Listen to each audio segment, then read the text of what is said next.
Hi, I'm Eunice and I will be doing the mind mapping. Hi, I'm Natasha. Hi, I'm Priya and we'll be presenting today.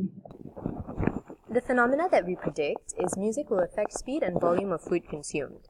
We hypothesize that listening to slow-paced, low-energy music will decrease speed and volume of food consumed, while listening to fast-paced, high-energy level music will increase speed and volume of food consumed. An approach to explain this is biopsychology. Firstly, physiological arousal. Listening to music has been associated to increased heart rate and galvanic skin response, which can lead to higher levels of engagement in dining experience, causing increased speed and volume of food consumed. Higher levels of feeling relaxed have been associated with listening to classical music, which can lead to a decrease in speed and volume of food consumed. Secondly, peripheral root processing theory. This theory states that people will be more susceptible to the influence of music. Basically, focus will be put on overall image, impression, feeling offered by the food consumed. Thirdly, good music improves mood states of customers, which improves the pleasurable experience of eating, causing a longer dining experience and more food consumed. This can be explained in two ways. Listening to music releases endorphins that have been associated with pleasant emotions and pain relief. Music also triggers the brain to release dopamine. Once dopamine is released, food tends to appear more appealing, appetizing, and addictive. Fourthly, music reduces anxiety, stress, and improves mood when queuing to order food, waiting for food to arrive, and throughout the meal. This can be explained by music-induced chills, which produce reduced activity in brain structures associated with anxiety. Stress will also be reduced due to transcendence, escapism, flow states, and peak states created by music.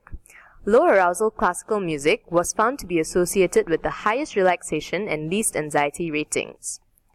Fifthly, music and heart rate. There will be a positive correlation between tempo of music and heart rate, which can consequently affect speed of other bodily actions such as eating.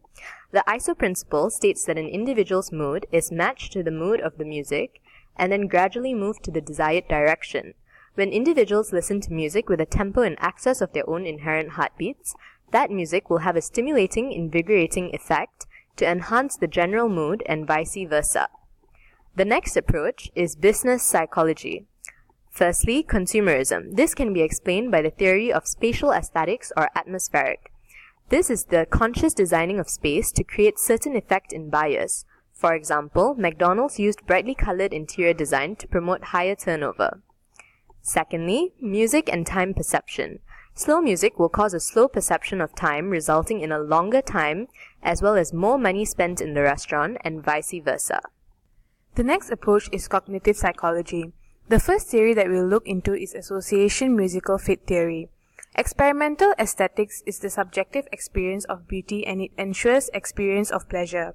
The theory states that music can be used to activate associations, memories, experiences, moods, and emotions. Furthermore, music can elicit thoughts, feelings, and sensations associated with the past pleasant memories.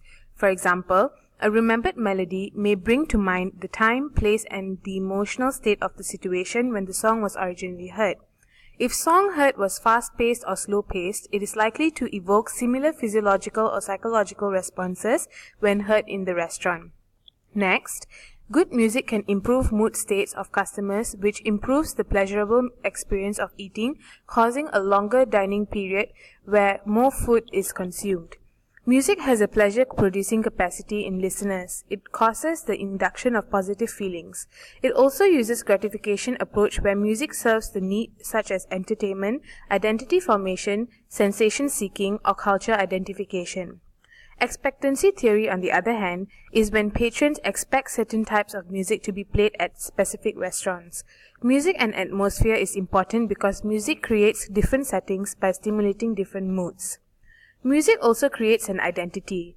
People are likely to spend more time and money in a restaurant or retail environment if music played is appropriate to the setting. If the music is switched, for example, the fine dining restaurants plays upbeat music, customers will feel confused and disappointed as well as may lead to less consumption of food and beverages. They will also spend less time in the restaurant. The last approach is music psychology. Under music and emotions using the Behaviour model, we found that rhythmic entrainment and evaluative conditioning relates to the food intake the most, as it is the mechanisms through which emotions can be induced by music. Lastly, we found out that the chewing intensity is influenced by the tempo of the music. An experiment carried out in this came out with the result that the eating speed is increased when fast tempo music was played. In conclusion, these theories provide support that music affects food intake. Thank you.